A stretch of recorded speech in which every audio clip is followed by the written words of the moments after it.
Has any one of you ever really thought about your own personal limits? You are expected to be available almost all the time. So that's why you should be especially mindful of yourself at work. Where are your own limits? What do I allow to happen to me? And where do I say stop?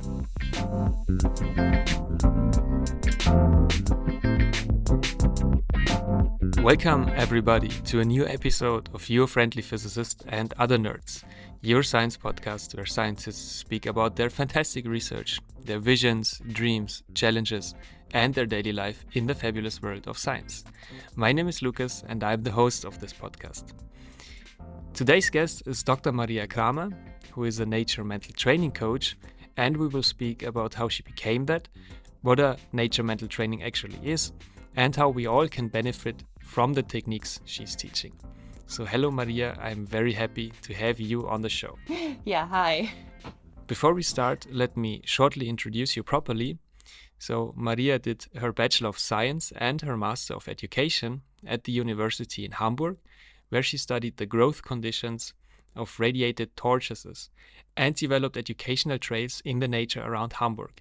So already here we can see a strong focus on education in the nature. After that, Maria moved to Munich, to the LMU, the Ludwig Maximilian University, for her PhD. And here the topic was how we can support the diagnostic competences of biology teachers. And I love how things already are coming together here. So the education trails in nature during your master studies, and now the support for teachers during your PhD. And I'm very excited to hear your story about how you became a nature mental training coach and the story about the techniques you're teaching. But before we speak about that, maybe a first traditional question on this podcast. Maria, are you a nerd? Yeah, to be honest, I looked up the definition first. And what the Duden, the German dictionary, told me was that a nerd is someone who shows particularly keen interest in a specific subject area and, spends a lot of time on it. And since I would say, problem, so in quotes, problem, is that I'm interested in a lot of different areas. So, for example, I'm totally interested in nature, of course, but also in a healthy lifestyle, in good food, in traveling, in living a satisfying life, in different kinds of literature, in arts, culture, history, and so on. So, really, really, a very, very wide areas.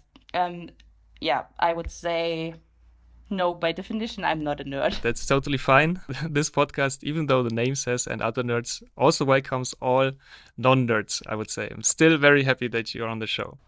Wonderful. So, Maria, let's dig right into the topic of today's episode. Tell us, how did you become a nature mental training coach? Yeah, so naturally by accident. So one morning I had a letter on the table and it said, "Congratulations, you're one of the chosen." No, of course not. It wasn't quite like that. I'm generally a person who reflects from time to time whether what I'm doing still corresponds to what I want and what fulfills me, or whether I need new input or to learn a little bit more, want to deepen my knowledge or move on. And the feeling to take a different path came around, I would say, the second year of my PhD. Although I liked the work, my research group was very supportive and I had felt comfortable at the university. My body showed me very clearly that I needed to change something.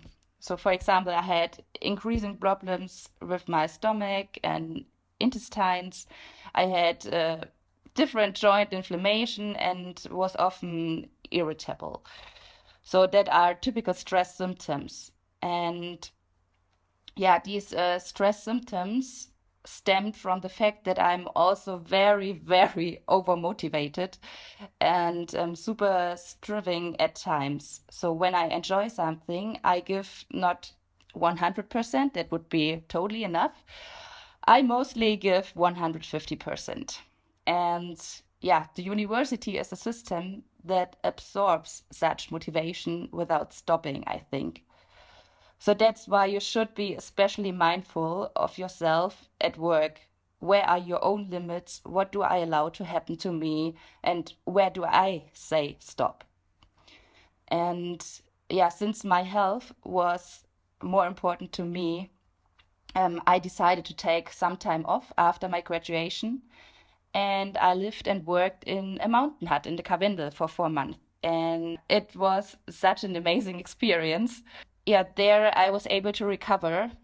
Um, of course, I had to do a lot of physical work, but that was something different. So the connection to nature up there not only helped me physically, but also mentally and emotionally. And I was able to reconnect with myself and my needs again. And here it also happened that an idea developed.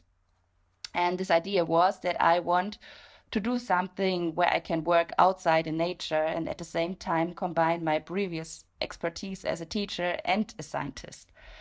So, through conversations and various Google searches, I then came across the training as a nature mental trainer by Anja Jung. And there I got stuck. And now I find myself in an absolute fulfilling position to accompany and support other people in their development and personal process. Wow, that's a great story, really. That's a great story. And from my experience, I 100% agree what academia is. I mean, it's such a, yeah, sometimes such an energy draining system and environment. And these questions you raised, so where are your own limits? What do I allow to happen to me mentally and physically? Where do I say stop? Where are my boundaries? I mean, these are super relevant questions, especially in a system like academia. And short disclaimer for the listeners, we will talk about this in more detail later on in the episode and do some specific examples how the techniques Maria is teaching can help, for example, PhD students or postdocs in such an environment. But before we come to that, I think we should define some terms and define what nature mental training actually is. So can you explain to us what you're doing and what nature mental training is? Yeah, of course. So maybe first have a look on the word itself. What's in the expression? So there are three parts. So the first part is nature, and then there's mental, and then there's training. So to the first part, this nature complex. The fact that nature is beneficial to our health has been scientifically proven many times. So, for example, let's say a 30-minute walk in the woods. And if you do this walk in the woods, maybe for 30 minutes, it helps to improve your mood, your sleep. It reduces our stress level in the body. It reduces blood pressure and your pulse and thus anxiety. So these has been proven in different studies. Do you have show notes? Yeah, exactly. So for all listeners who are interested in all the details of the scientific concepts, I will list all the resources Maria has on that in the show notes. So just check them out. Yeah, there are four different things I want to outline what's important when you're going into nature. So in nature, we can find the connection to ourselves again. In nature, our mind calms down. The spinning of our thoughts slows down or even stops completely, and our body is able to recover again. In nature, we have the opportunity to be in touch again, to use our senses, and maybe to rediscover them a little bit, to see it with the eyes of a little child, to be curious and to be alive again. And in the nature, we can learn to be ourselves again. And these four things are so important to keep going in life, to live happily and to live healthy. Yeah, so maybe a short things to the first part, nature. So let's switch to the second part, mental. Nature mental training deals mainly with building mental strength. So there's the word mental again, mental strength. And mental strength helps people to realize their personal goals, even under difficult circumstances. This also includes finding clarity and orientation about what do you actually want in your life. And a high level of motivation is often not sufficient for the realization of a goal because the challenges of professional and private everyday life offer many opportunities to fall into old and undesirable behavioral patterns. So, this is where mental strength plays an essential role, as it helps people to reliably access personal resources and competencies for overcoming such obstacles. This nature mental training mainly means learning and using mental strategies to gain more strength and resilience. In nature mental training, I use the working space of nature for conscious and unconscious mental and physical processes so that my clients can develop sustainable goals for themselves and practice the skills important for mental strength, life in specific situations. So this opens up many possibilities that are not available in a well air-conditioned, dry, and comfortable meeting room. And in addition to drying out techniques for self-regulation and action control, my clients also develop new self-confidence and a sense of self-efficacy through the positive learning experience in nature. And both aspects, so self-confidence and self-efficacy, contribute to a general psychological stability and are an important basis for health and personal well-being. And let's switch to the third part. There's this complex called training. Here it gets interesting too. Because implementing new habits consistently and developing mental strength and using self-regulating strategies require patience and persistence. And so we know from various learning theories that learning requires repetition. And this is where it gets uncomfortable for many of us because I know it's very nice to have a relaxing day on your couch and watch Netflix, but that's not how it works if you want to change something. So, in order to achieve success and gain confidence and ease, you need to practice regularly. Neural structures in the brain that were responsible for our previous behavior do not simply rebuild themselves overnight. The key here is to build new neural connections by repeatedly facing situations and repeatedly applying specific mental strategies to experience routine, confidence, and personal growth. So the level of difficulty on which I practice can vary, of course. For example, there are these things called high ropes course. I'm not sure if it's the right English expression, so it's a parkour up in the trees. You can challenge yourself up there and you can test your limits and purposely apply your mental techniques in the situations where it becomes challenging. So use your breath to calm down, for example.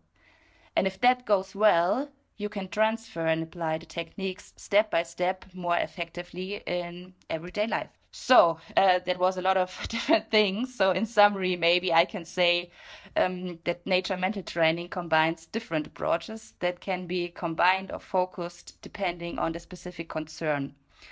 It is definitely a holistic concept and describes a process-oriented method in nature. And the big goal behind that is to support and accompany people on their way to mental and physical health, as well as effective self-leadership. Very well explained. Thank you for that. Especially the part where you talk about the nature as a working space or as a working environment. I had to think back to when I went to high school, and we had some of the classes we had outside in this nature classroom. So we had one nature classroom, and all classes were sharing that. And that were the greatest classes ever because you were outside in the nature, surrounded by trees. And it was so much more fun and it was so much more energy giving. So you had actually more energy after the class than you had before, and you learned something. So that was really great. So I see it definitely makes sense to implement nature as a working space into your coaching routine, your training routine, where you can then build up strength. I think that's That's a really nice combination. Cool. That could also be stuff for another episode. Yeah. Because I just feel my teacher heart beating. So because I'm also a biology teacher, and Yeah. sometimes I get kind of angry when I see how teaching keeps going in Germany, Yeah. Yeah. especially in the nature sciences. Just go out with the children and experience nature instead of just talking about it Yeah. inside of a classroom. Yeah, exactly. So, in the planning of this episode, I thought, hey, this sounds so great. Actually, we should meet somewhere in the forest or in the woods or somewhere at nature at a nice Yes. lake and record the session there. That would be so Yeah. great. Maybe I can play some bird chirping from the off and some river running, just to bring the listeners mentally into the mood of this episode. Yeah. So, what are the scientific principles now behind of all these things you just told us? So the concept of nature mental training integrates findings from different areas. So there are findings from the motivational psychology, from neurobiology, from behavioral therapy, and natural psychology. And in addition, I use also methods from sports mental training. So that's sports mental training is kind of the origin from nature mental training. I also use methods from mindfulness, from meditation, from outdoor education, and from a scientific model. It's called the Zurich Resource Model. And I think, there's more coming later to that in this episode. Yeah, I think in the specific examples we doing later on, we can talk a bit more in detail about this model and how it, specifically can be applied, during your trainings. So now that we know what nature mental training is, let's talk about why this is beneficial and especially for whom nature mental training is meaningful. At this point, I would like to invite you to a short self-reflection. I will say some questions and just think about yourself here.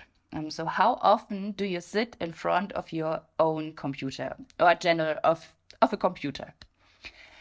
How often do you have technical devices with you, such as your mobile phone? And how often do you use both, so the computer and your technical devices, at the same time? Can you be reached at any time? How much exercise and fresh air do you allow yourself every day, or even every hour?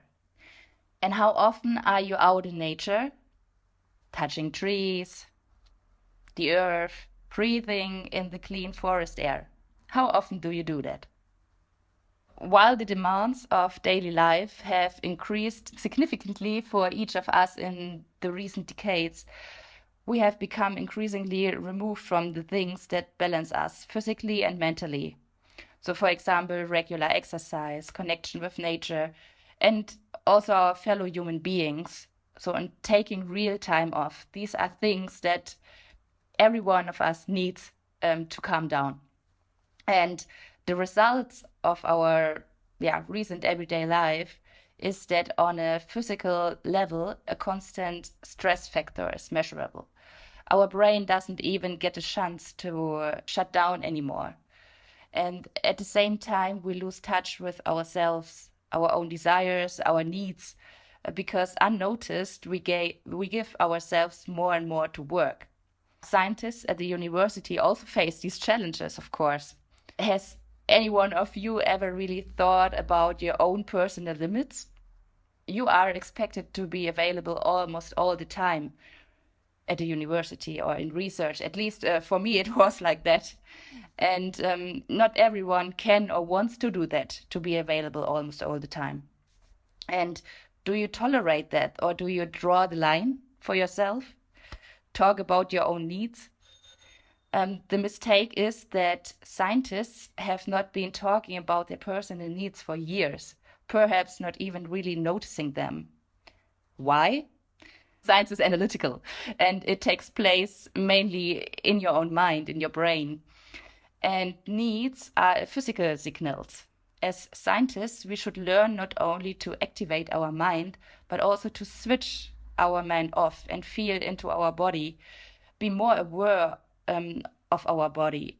If you are able to notice your body signals, and I mean not only the pain in the head or in the back, but also if you're becoming nervous, if you're feeling unease, if you're sleeping not well, if you have clenched teeth or a tense forehead, um, you press your tongue maybe often against your palate. So all these signals, if you notice them, you can take a step back, do something to find the balance again. And that's definitely a key factor to be a healthy and satisfied scientist on the long run. And yeah, my mission here is to create more awareness of this health-threatening development and to give people techniques with which they can counteract it. And at the same time, I want to bring people back into contact with themselves. As a nature mental training coach, I support you in taking back control of your life. What motivation do you bring with you, and how can we ensure your energy for your goals in the long term? On the other hand, it is also important that we have skills to get us through challenging and stressful times when circumstances require it. Because our life is not just easy going, and if it is, consider yourself very, very lucky. Yeah, so that's why in nature mental training, I also teach exercises to strengthen your mental strength and your resilience. And both are important in order to cross rough terrain safely and healthily. So altogether, nature mental training can be for everyone who is dealing with challenges of everyday life, at work, but also in private life, and who wants to establish mental strength and a healthy and effective self-management. And from my personal experience, I can say that I see a very, very high need for support, emotional and mental support, especially in the medical field. So, for example, for caregivers, for doctors, but also in the educational field, for teachers, for educators, for students, for PhD students, and for researchers as well. Not only because the demands have steadily increased due to social circumstances, but also because I have worked in some of these areas myself and have felt the problems and obstacles firsthand. Yeah. Yeah, thank you for this detailed explanation. And I also can confirm almost all of that. So especially the part where you talk about, once again, yeah, you ask questions. Do you tolerate? Where do you draw a line? Where are your boundaries? Do you want to be available 24/7? Do you want to have switched your brain on all the time? It was really interesting. So that resonated with me. And I can also tell from my experience, I realized all of this quite late. So during my, I would say, third, almost fourth year of my PhD. Maybe I have to say that my PhD really went well, I would say, in the end. But I had very difficult first 2 years where, yeah, not too much of the experiments were successful. And I not really had concrete output in form of publications or conference talks or something like that. And I was really under pressure, and I really worked a lot of long times and barely does any vacation. And of course you can do that, but not over a period of, I would say, longer than a few weeks or 1 or 2 months. Then it's too much. You have to have breaks in order to do good work. And whenever I speak now to PhD students, I really feel that not so much has changed. That still PhD students, especially when they start their PhD, they coming fresh from their master studies, no one is asking themselves these questions, and no one is helping, or no one is telling these people, these new PhD students, these questions. Yeah, right. I think that's exactly the point. No one is telling them. So at the university or in research, there are maybe not no, but to also not enough.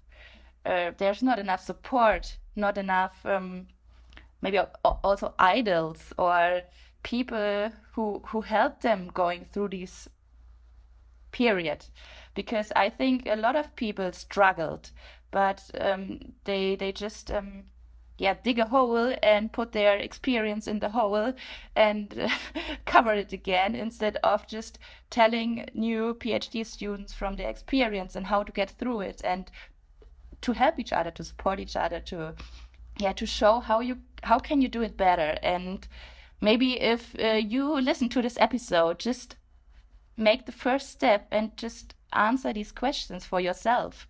Yeah, start your self-reflection, and that's an important first step you can take just now. Yeah, exactly.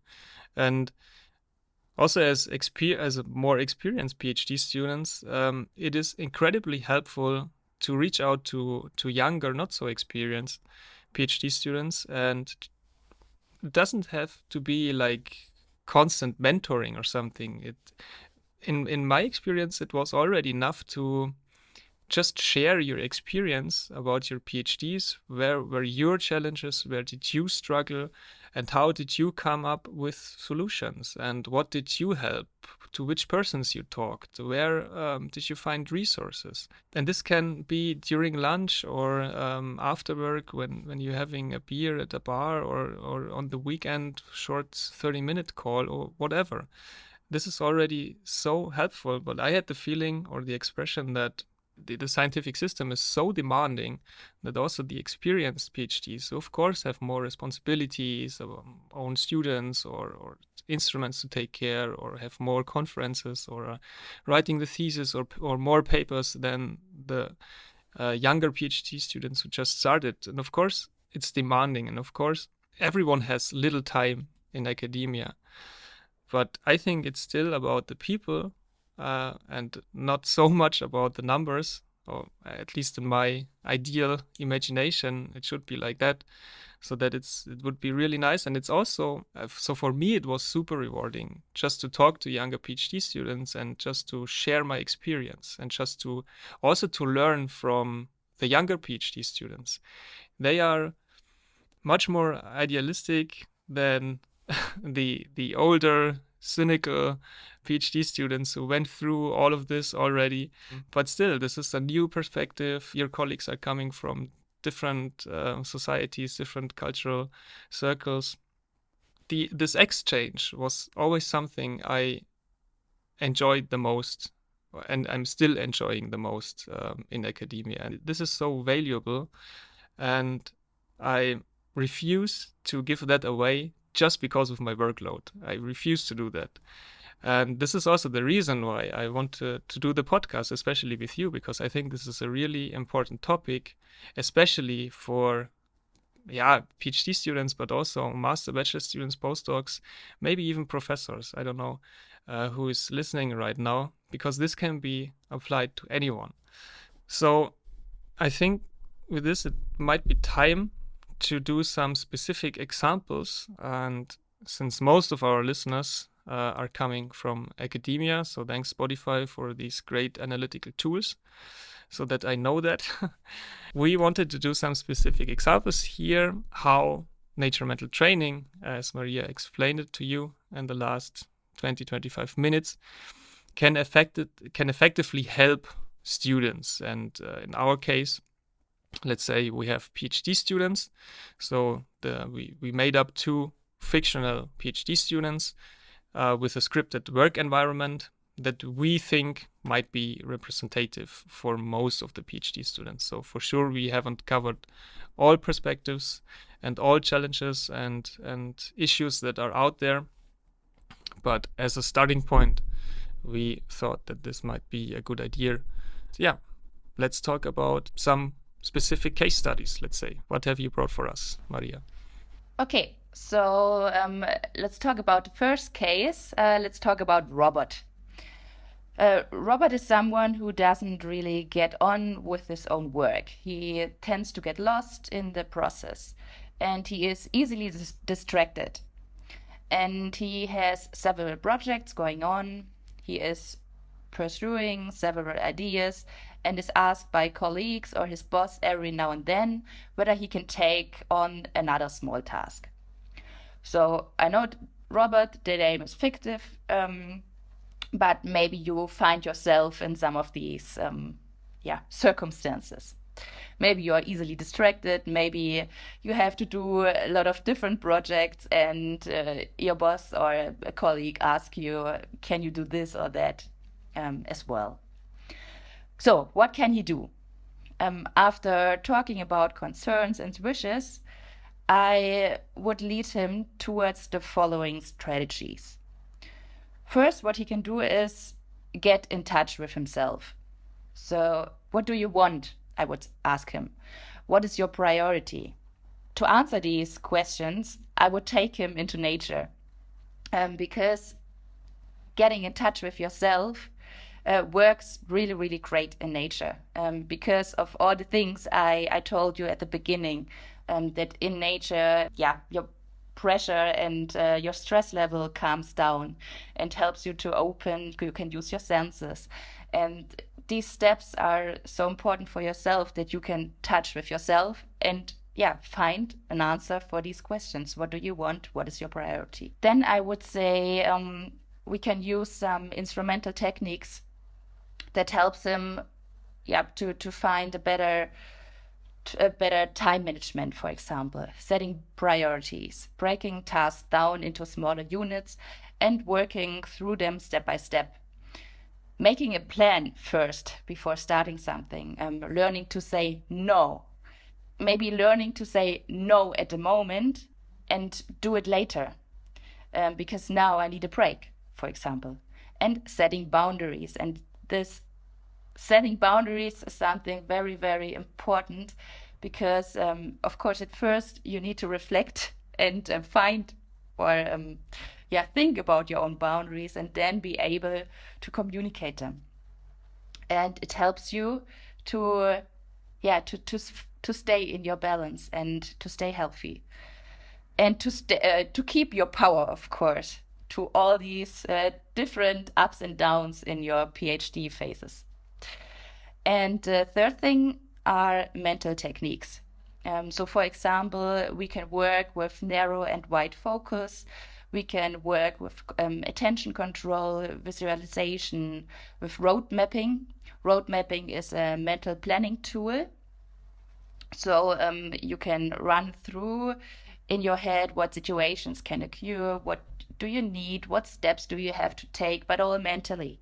And that helps you to prepare for the real situation or for the real study you have to do, or anything else, a presentation you have to do at a big conference. I mean, it's great that you outlined here this strategy, and when you hear it, it actually sounds so simple. What's your priority? Where to say no? What is your boundary? But I think actually this is so hard to take into action, then to realize these things that you can ask yourself. And I mean, here it really helped me during my PhD. I mean, this I can only say from my perspective, it really helps you to talk to someone, talk to more experienced PhDs, maybe talk to your postdocs, or maybe talk to someone outside academia who has a totally different view on those things. So this was something that really helped me. Or you can also ask, I don't know, the internet, the academic Twitter bubble. This is also a very supportive and caring environment, I learned. And I really take a lot of motivation, a lot of empowering out of this. There are people that are struggling with the same issues you are struggling with, the same challenges you are struggling, and there are some resources out there. There are some networks where you can connect to such people and to share experience, to have an active exchange which really improves your academic situation and empowers you and makes it easier for you to keep your own boundaries, to set them up. And it's okay to say no. Also, in the beginning, you might not think that it is okay to say no, but it is. And your health, your mental health, your physical health is the most important thing out there, I would say. Yeah, and a big challenge I see is that, uh, so no offense to any professor out there, I know that there are a lot of very, very great person, and they, of course, have to do a lot as well. But I think in the mindset of some leaders, there has to be a shift as well. Um, because a few months ago, I had a conversation with someone, and he told me so that some of his colleagues, um, he said no to the professor, and the professor was totally confused and got angry. So okay, so this PhD students, why does he say no? It's his fucking job, and everyone did it. So it's just normal to do it. And so to ask yourself, is it really normal? Is it really healthy that for generations we do that again and again instead of, okay, yeah, how can we stay healthy and keep this power and energy of the young fellows and the young researchers, that they want to stay maybe in research, that they um, instead of, yeah, going away after 4 or 5 years because they totally outburned and, yeah, does not have any energy or health anymore. And yeah, I think so this switch um, has to take place at different levels. Of course, at the for you as a PhD student, but also at the different levels at the university and research field. Totally agree. And still, this is so hard to achieve. Of course, there are super nice professors who already realized, okay, there is a change going on. It is happening, whether I want it or not. But in my opinion, the vast majority does not think like that. The vast majority still thinks I am the boss here and you are the students, so you have to do what I tell you. And this just doesn't work anymore like this. And I can just speak for myself, but during my PhD, I realized, okay, if I want to improve my situation, then it is easier to develop strategies for me so that I change my behavior in a certain way. I set up strict boundaries that I do not cross. I say no to things I do not want. I will not work on most weekends. I will do vacations from time to time. I will take half a day off after coming back from an 8-day conference or a 10-day beam time or whatever.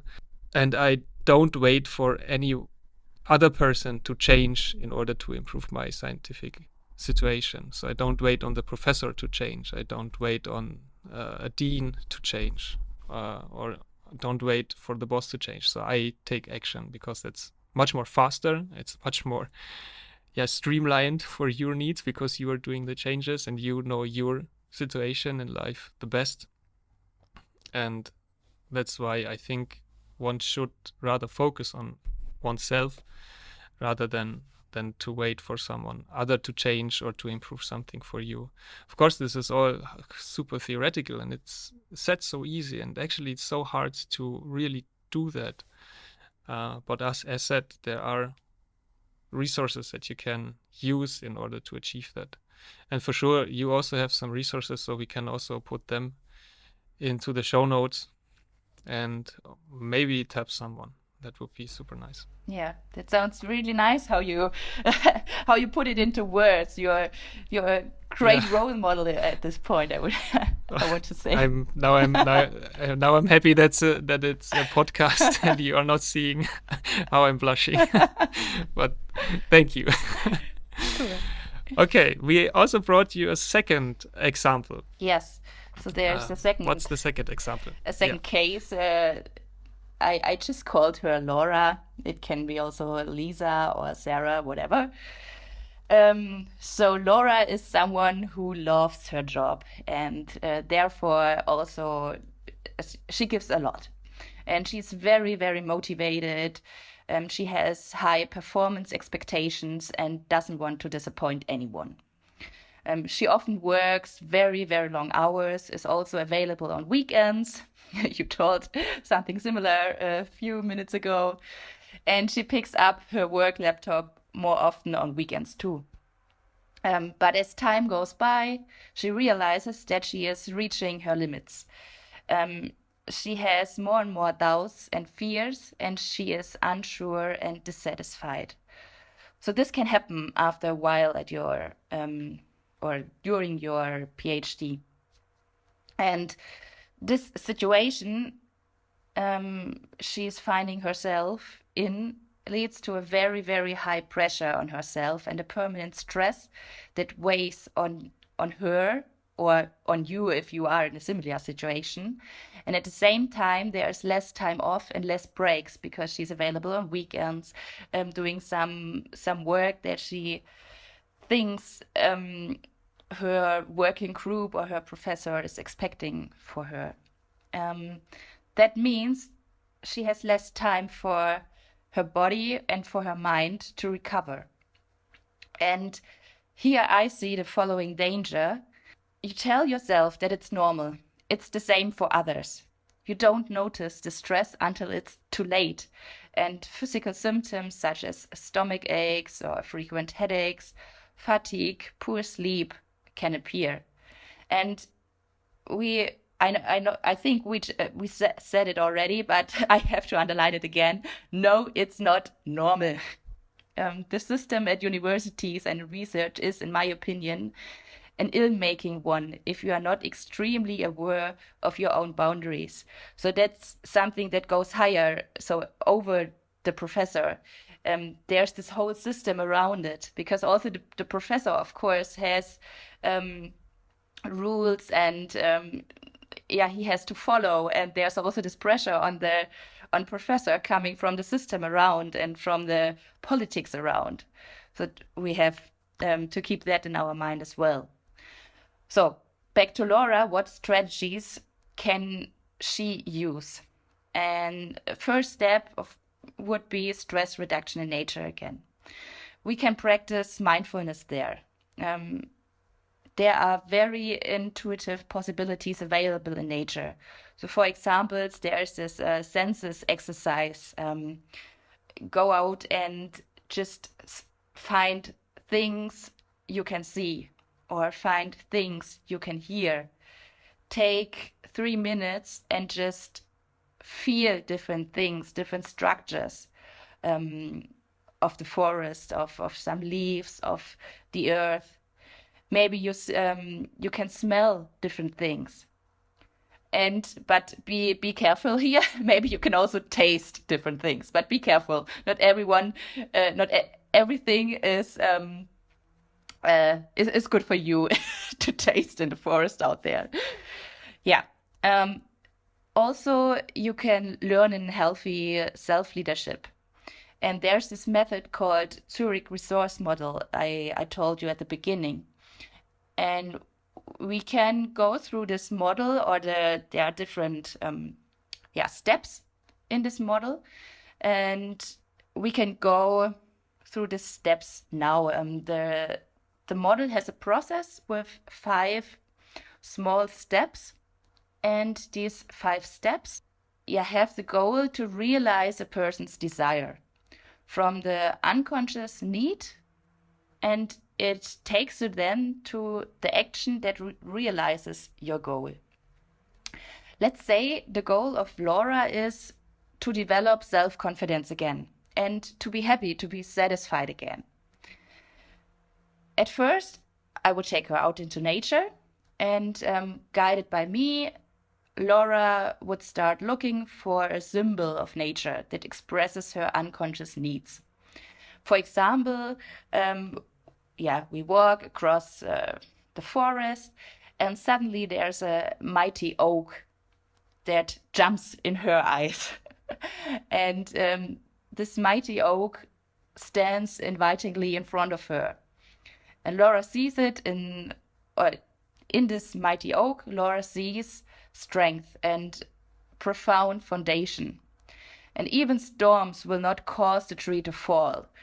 So, and this symbol of the mighty oak feels just right for Laura. It has power. It has something that reconnects with her body. So the second step, together with her goal and the nature symbol, Laura works out a motto goal. So we would do a brainstorming here, and maybe at the end of the brainstorming, she has one sentence. I call it motto goal.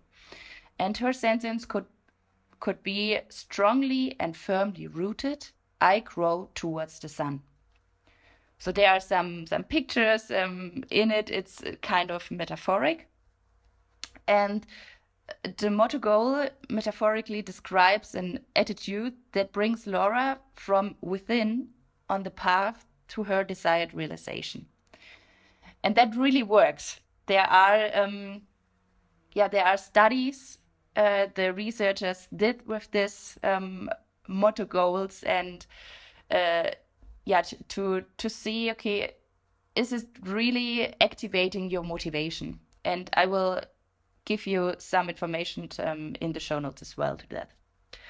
So the third step, we work on her resources. We try to find out what skills, what knowledge, what strength Laura brings with her, and how these resources can help her to achieve and implement her desired outcome. That can be physical and mental techniques, that can also be her knowledge. And we work with them through mindfulness, through breath work. She can also use the motto goal as motivator to activate herself or to bring herself in the specific stages she wants to feel. Next step, the fourth one, we would set up a specific intervention plan and go through mental procedures to plan the use of the resources in everyday professional and private life. For example, we can use a when-then plan. So when there is a conversation with the professor in front of her, and she's a little bit nervous and she doesn't feel very confident, she could say, okay, when I feel I get nervous, then I stand up and take a deep breath. Then I grab a glass of water and drink it slowly, and then I start to smile. This sounds like a bioscript, or not bioscript, but a kind of script, that. a human script. These are these if else loops, and which is great that you can hack yourself, or you can rescript your habits. Yeah. And control the outcome then in the end.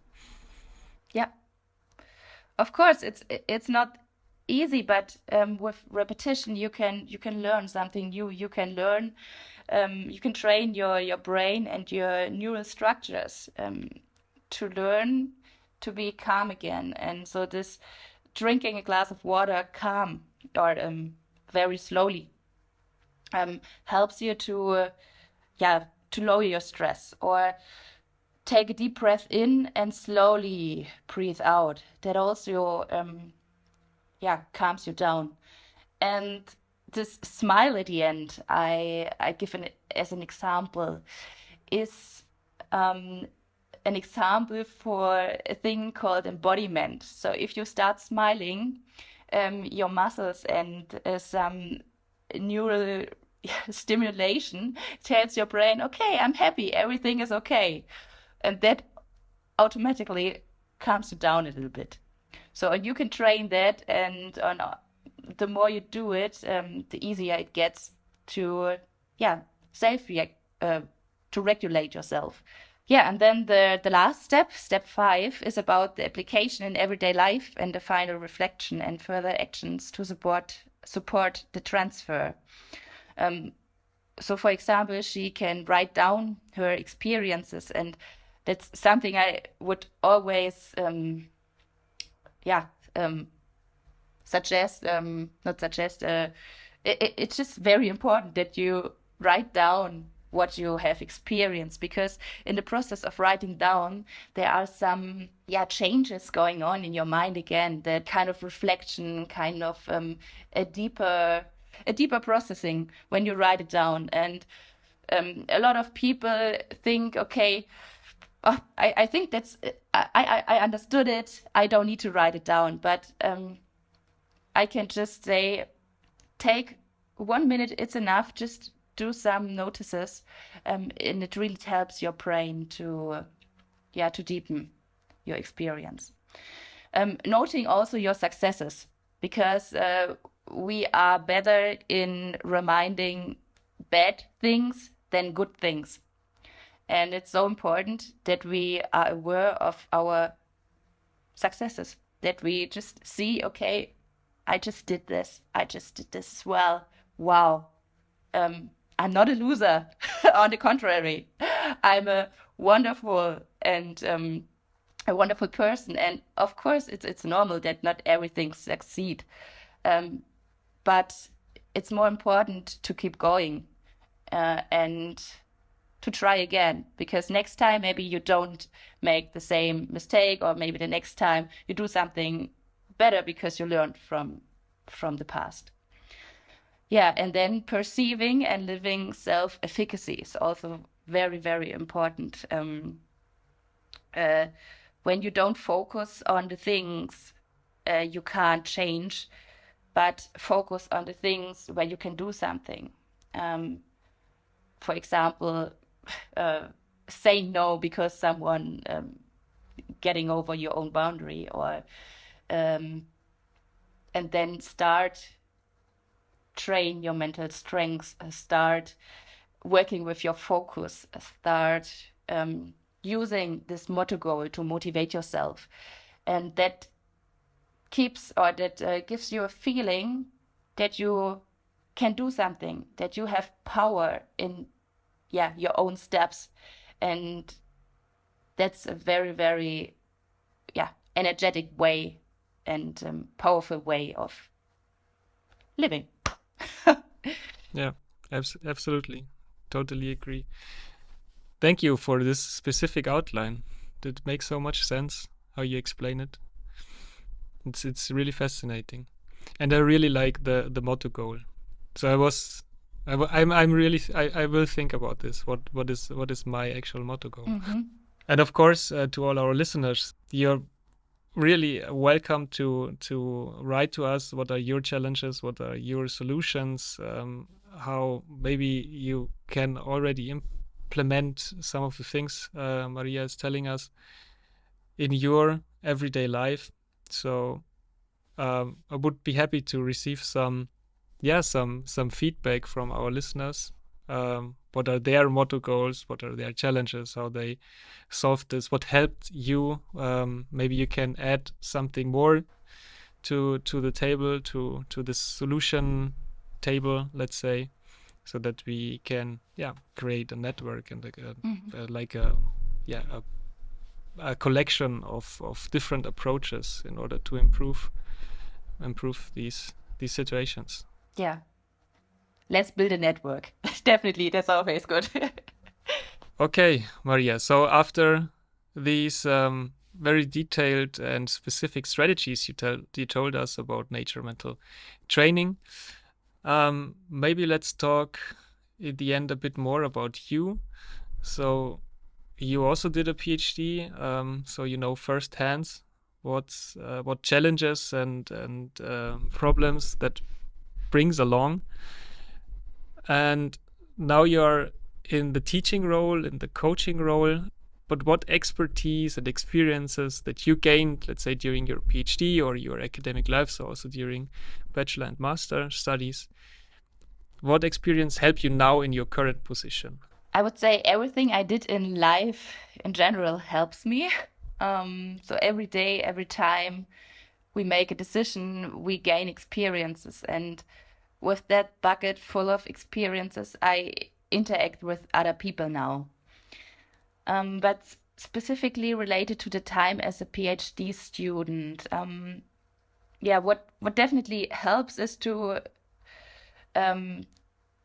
be able to work focused, to lower the distractions, to have a good time management. And that's really something you should learn because it helps you to go straight and to have more time for yourself in the end. And that's also very important for self-employees, this time management, to work focused, because as a self-employee, you have so many different tasks, and you just have to make a plan. Okay, today I focus on that and that, and I won't be distracted by other things.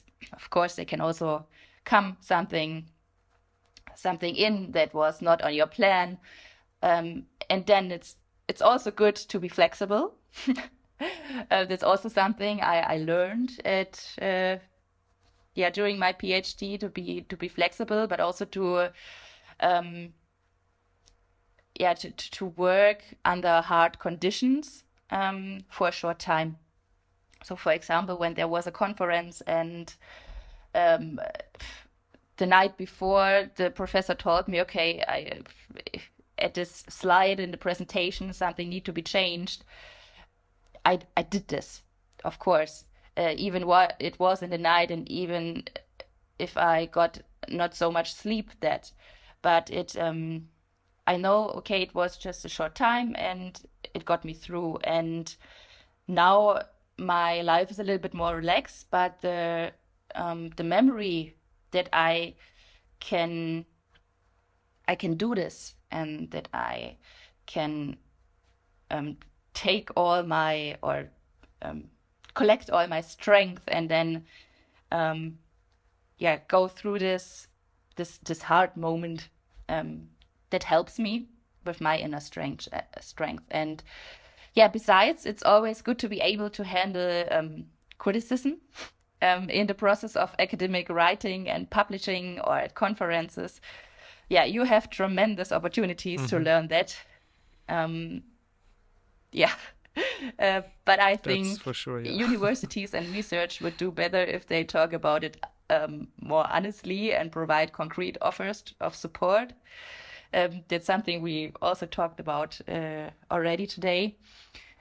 This offer of support is missing, in my opinion, because what I see is that students have to go through it just by themselves without the support. And the problem there is that there is this great risk that someone will get left behind, and it has not to be like that. So that were the part of the soft skills, maybe. And looking at hard skills, I definitely improved my skills using Microsoft Word and all the functions and tools included in it, and some statistic programs. While I don't need the statistical stuff at the moment, the various options of Word are, of course, very, very useful. And at my current position, I feel like a little Word expert sometimes, or also PowerPoint or other presentation stuff. Also using digital functions. Yeah, but it's interesting. So at least for me, I had the impression that you focused more on the soft skills that are now really helpful for your job now as a coach. And this is also something that I experienced. After my PhD, I stayed in the academic system. I'm doing a postdoc now. Of course, your experience from your PhD help you more for a postdoc because I haven't switched systems. But since I switched topics, I can really say the soft skills that I developed really get me started much more faster. So I can really agree to that the soft skills are actually what brings you further in life. Doesn't matter which road you take. And also the words you said about criticism you face as a PhD student or as a student in general. Here I learned that if you frame it just a bit different, it makes so much of a difference.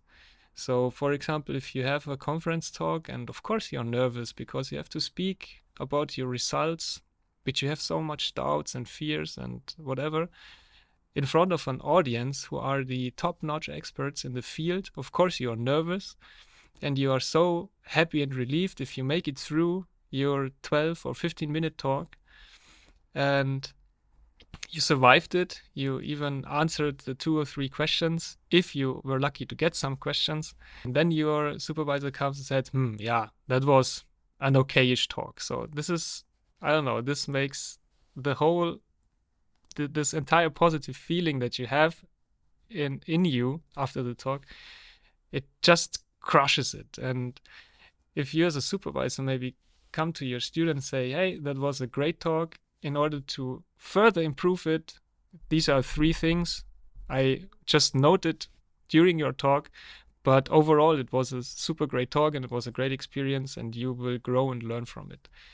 And this is much more valuable, I think, and you are much more able to really implement the input from your supervisor or from your colleagues.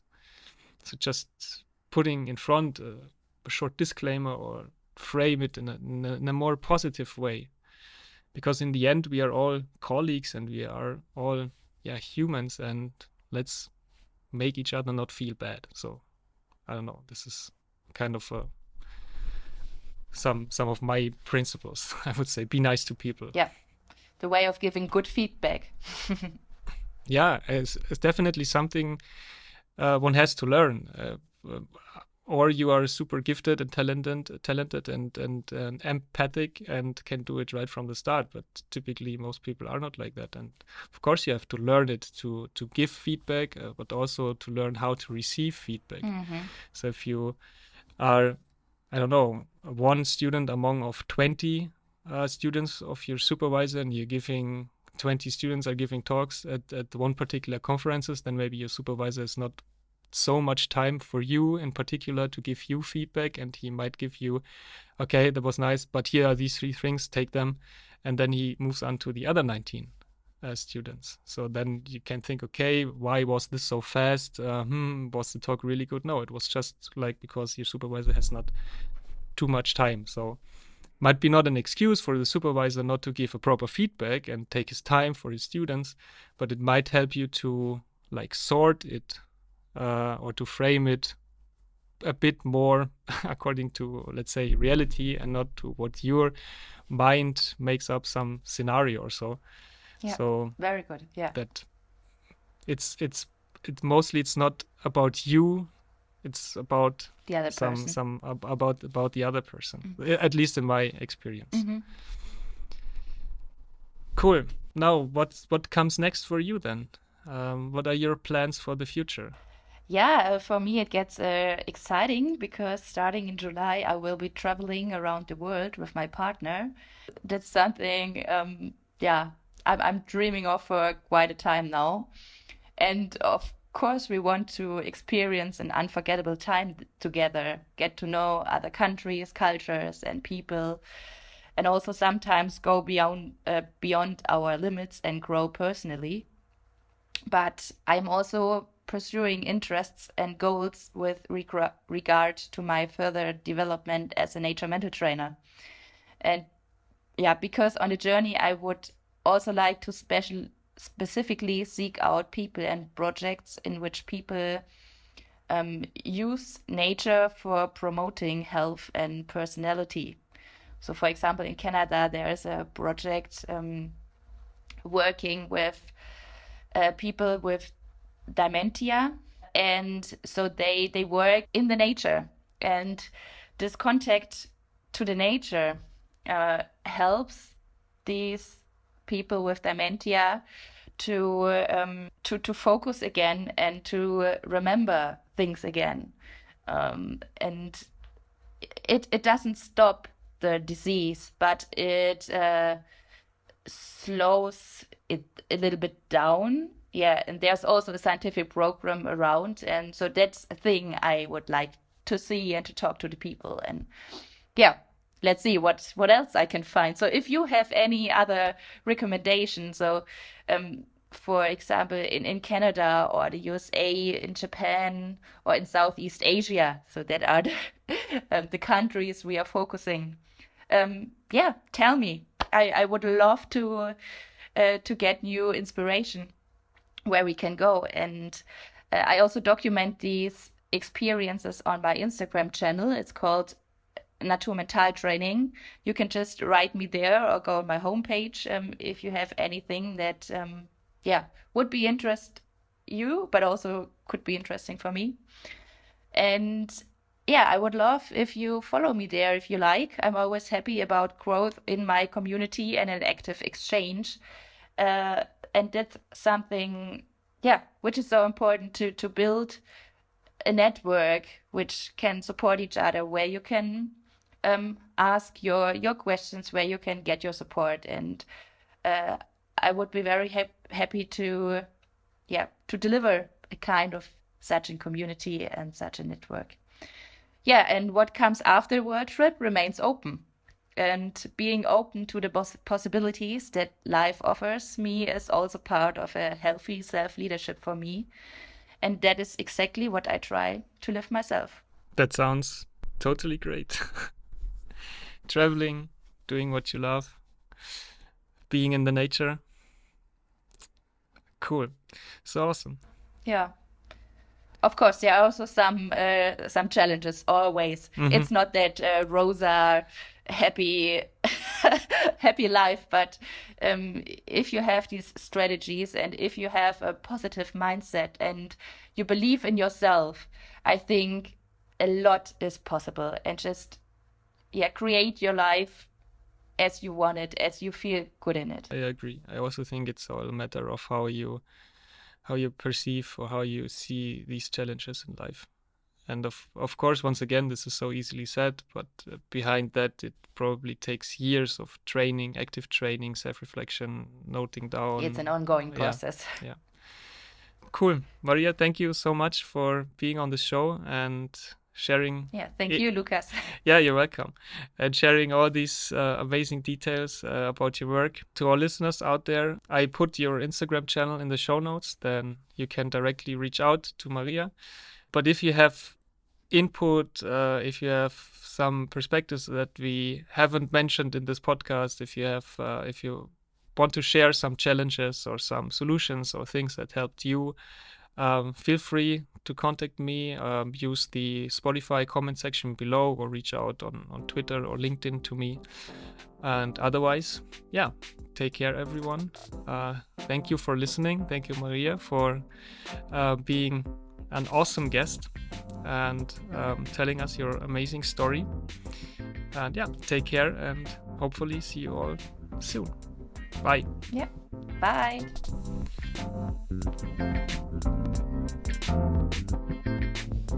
Well, that's it for today.